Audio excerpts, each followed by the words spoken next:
What's going on, guys? It's your boy here at Call of Duty Daily Fantasy. Today we're going to be going over the Florida Mutineers this past weekend at the Paris Home Series and how just completely and utterly dominant they are and have been these past couple of weeks. So we're just going to take a look at the stats, take a look at the score lines, and we're going to look at what the implications of this means moving forward in the league. Now, this scoreboard here, this is from game one in the finals. We're going to start working backwards here. Florida versus Atlanta, game one, hard point. What was the map? The map was Gunrunner. If you just quickly glance at the phase score lines, you can see that players who were pretty dominant early in the weekend just really didn't show up here in this game. Look at Major Maniac, 16 and 24. He was probably one of the top ARs this weekend, and he was just completely shut down in this series. Look at Skies, 28 and 15, the opposite AR, just absolutely just dominating him. And then take a look at Abizi and Priesta, 7 negative and 6 negative, and that's just not what you expect to see out of these guys. I mean, Simp went 5 positive, but he's normally a guy on hardpoint Gunrunner that's able to run free and just completely take over a match, and he just wasn't able to do that in this game. I mean, look at Pharaoh, 27 and 21. He was really great this weekend. And we're going to be looking at individual stats after I go over these two matches. Awakening, this wasn't even a phenomenal map for him, but he was 2 positive. Skies really coming in big on this map, 13 positive. And that's he's been absolutely dominant lately. He's honestly moving up into the conversation of a top 3, top 2 AR in the game, and it's kind of crazy to see because this team just a couple events ago weren't really even on the map before they picked up Awakening, and now they're just rolling through the competition. Unfortunately, the stream didn't have a scoreboard for the game 2 Search and Destroy, but that game didn't necessarily show the dominance as it was a 5-6. So that was a pretty close game, and there wasn't really anything too intense to look at there. But this is the map 3 domination on Hackney.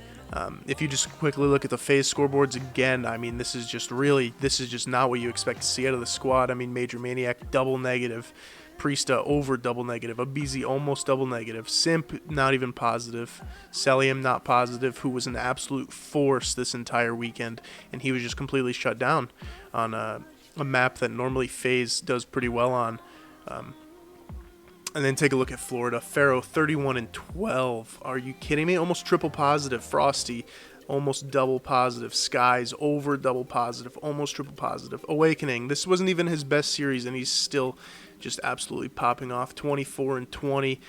Havoc, 21 and 19. All of these guys just really held their own against what many consider to be the best team in the league.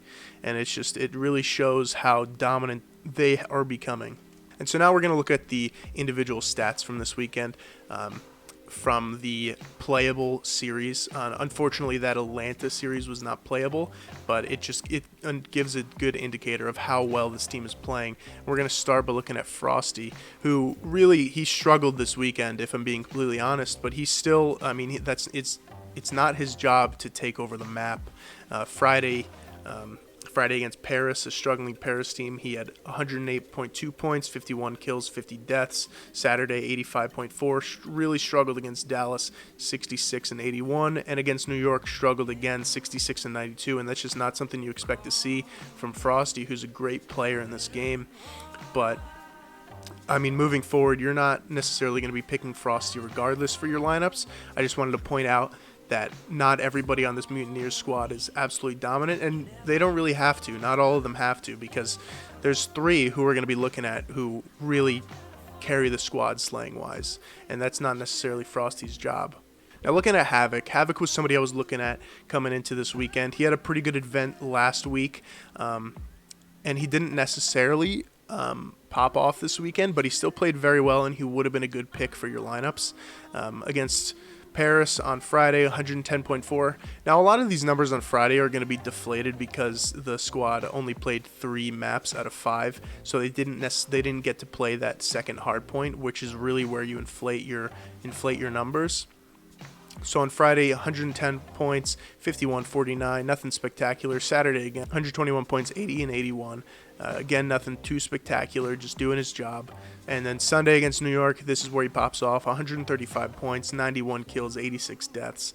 Havoc is one of those guys that's a reliable player, but he's not necessarily the superstar of a squad. And that shows in these numbers. I mean, these are solid numbers. They're just not necessarily somebody that you might want to consider for your MVP slot. Now, moving on to Skies, this is one guy that really... he really caught my eye this weekend because he's not somebody that I necessarily consider to be one of the top players, but he really showed his worth this weekend. He's really starting to force his way into the conversation for top 3 AR in the game. Friday against Paris, struggling squad, 115.3, 54, and 37. Again, they didn't play that second hard point. Otherwise, these numbers, I'm sure, would be much higher against that struggling Paris squad. Saturday, 141 points, 78, 53. And against New York, again, this was against Dallas, where he scores 141, which again is a top 3 team. And then Sunday against New York, 116.2, 73, and 65. And now these numbers really, we're starting to show what this squad can do. Skies is one of the better players on this team, and he showed it this weekend, especially against Dallas. Really popped off there, 78 and 53, positive by, 25 kills. So he's really doing his job, and I'm looking forward to see what he can do in the future because this squad is really heating up, and I think he's sort of an anchor for it because of his main AR role. So now moving on to Pharaoh, who is somebody who sort of had a controversial-ish year last year at Black Ops 4. He's really starting to come into his own in this Florida squad, and it's good to see because he's a great young talent, and I'm looking forward to what he can possibly do moving forward. So on Friday against Paris, again, these numbers are slightly deflated because of that lack of second hardpoint, 121.8, 61, and 50. And then Saturday against Dallas, this is a huge day for him against Dallas. Again, one of the better teams with really great submachine gun players in Illy and Shotzi, and he was able to hold his own and even dominate them actually with 159.8 and then 94 kills, 73 deaths. Against New York, these numbers are a little bit lower, but that's because they went to a Game 5 and New York took one of the hard points against them. So these numbers are a little bit lower, but again, good option. 76 kills, 83 deaths, 109 points. So Pharaoh really, he popped off this weekend, again, especially against Dallas and against Atlanta, which is impressive because this team really plays to their competition, and they know how to take over a team that many expect to be beating them. Now on to the superstar of this weekend, Awakening. You guys all know him. He's the rookie, just came into the squad last week, and he's already dominating the scene. Friday against Paris, 125 points, 55 kills, 39 deaths. Again, slightly deflated because of the lack of second hardpoint. However, 125 points in 3 matches is incredibly impressive. Saturday, these numbers are just absolutely off the scale. 160 points, like 99 kills, 72 deaths. That's just absolutely absurd against this Dallas squad. And then Sunday against New York, 128.8, 86 kills, 79 deaths. These are really impressive numbers from somebody who's only in his second event as a professional Call of Duty player. Now, granted, he did make Call of Duty champs last year on his AM team, but showing his worth against these proven players who have been, or many of them veterans for years, and just immediately taking over the game, it's really impressive to see, and I'm looking forward to see if it's a fluke or if he can really keep it going. So I'm looking forward to see what this guy can do in the long run. We'll see if he can carry this into the next event. We'll just have to wait and see, but again, all 5 of these guys are actually very, very solid options. Maybe minus Frosty, I would say, because again, his job isn't necessarily to take over the map and just slay everything. Havoc maybe more so. Skies, again, great AR option for you. And then Pharaoh and Awake, you just know what they're capable of, and we'll see what they're able to do in the future. So if you guys know anybody interested in daily fantasy Call of Duty, please share this video with them. It would really help me out. And if you enjoyed the video, please like it and subscribe. I would really appreciate it. Anyway, guys, thank you so much for watching, and I hope you all have a great day, and I'll see you on July 9th for lineup picks for the next home series. Peace out.